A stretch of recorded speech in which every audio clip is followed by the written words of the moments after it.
Ang banat ni Casimero kay Tapales. Pag-usapan natin yan mga idol. So bago po ang lahat ay huwag po natin kakalimutan na mag-like at subscribe at pakiclick na rin po ang notification bell button para updated po kayo sa mga bago ko pong upload. So katatapos nga lang po natin magdiwang ng bagong taon ay hindi na nga po nakapagpigil na rumisbak ang former 3 Division World Champion John Mariel Casimero na rumisbak at sumagot sa banat sa kanya ng former Unified IBA WBA Super Bantamweight Marlon Tapales. Para nga po sa hindi po nakakaala ay matapos nga po sabihin ni General Casimero kay Marlon Tapales na parang hindi niya gustong manalo sa laban niya kontra po sa undisputed Super Bantamweight Naoya Inoue. Ay bumirada nga po itong si Tapales na sino nga daw po itong si General Casimero.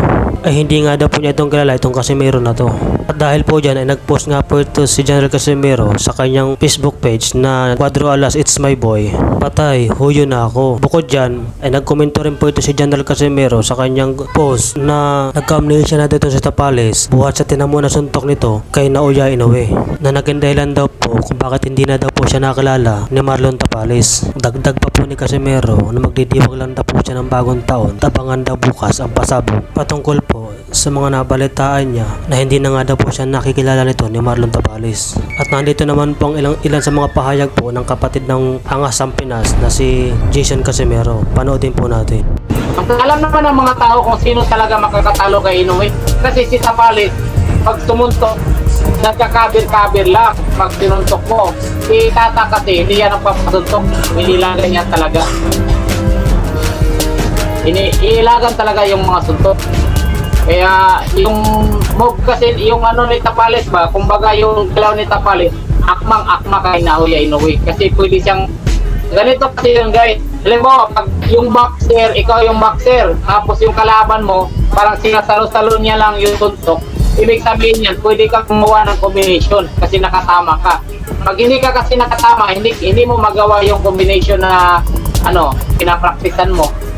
Yes. Alam kasi natin guys, at alam ninyo kung sino yung makakatalo dyan kay Naoya Inoue.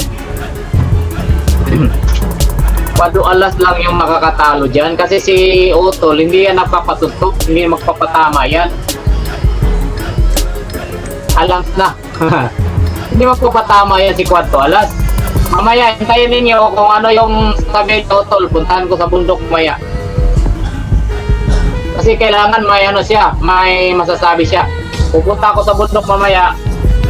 Bukod po dyan, matapos pong matalo itong si Tapales, ay bumagsak nga po ang kanyang record sa panlima sa WBA Super Bantamweight Champion World Rankings. Magandang balita pa rin naman po ito para po kay Marlon Tapales sapagkat isang panalo lang po ang kanyang bubunuin at mapapabilang na po siya sa isang world title fight. Kung sakali magpasya na nga po itong si Inoue na umakit ng 126 featherweight division, ay agad ang mababakante ang 4 na titulong pinangahawakan nito. Dahil po dyan ay malaki na nga po ang tsansya ni Tapales muli na makuha niya ang isang world champion. Sa kabilang banda nga po mga idol ay sumabog nga lang po kagabi ang balita ay babakante na nga po ni Terence Crawford ang kanyang titulong pinangahawakan WBC welterweight world title belt dahil akit na nga po ito sa 154 pounds junior middleweight division. At kapag ginawa nga po ito ni Crawford ay may elevate na ang interim champion na si Mario Barrios bilang full WBC welterweight world champion. At ito na makakatapat na IBF world champion Jeremy Boots Imis para sa unification fight ngayon 2024. Sa kasalukuyan ay hawak pa naman po ni Crawford ang WBA WBO belt. Pero posible po talaga nasa junior middleweight division na pagaganap ang rematch ni Crawford at Spence. Lalo na at sinabi din dati ng kampo ni Spence na sabik na nga po siya na mapalaban sa welterweight division na siya umano siya naging dahilan kung bakit nga po siya nang hina nakatapat niya itong si Crawford. So hanggang dito na nga lang po mga idol. Maraming salamat po sa